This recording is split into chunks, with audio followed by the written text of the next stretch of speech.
Os comunais son un patrimonio espiritual, non, da nosa xente.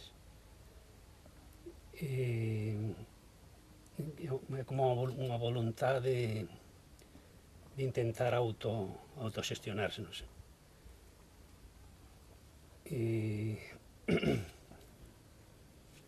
Como diría eu, estos todos, a voluntade de autoxestión, non? De autoorganizarse das xentes, que está fundada en varios principios, non?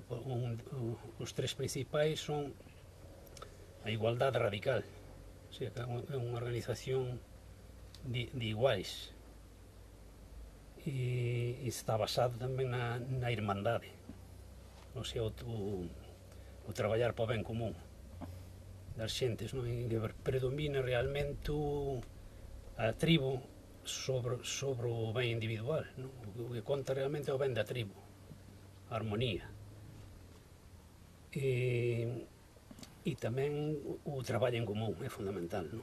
Que a xente traballe en común, que é como un disfrute das vidas, non? Porque ao vir xuntos, traballar en común, disfrútase uns dos outros, non? O sea, como un convivio sano.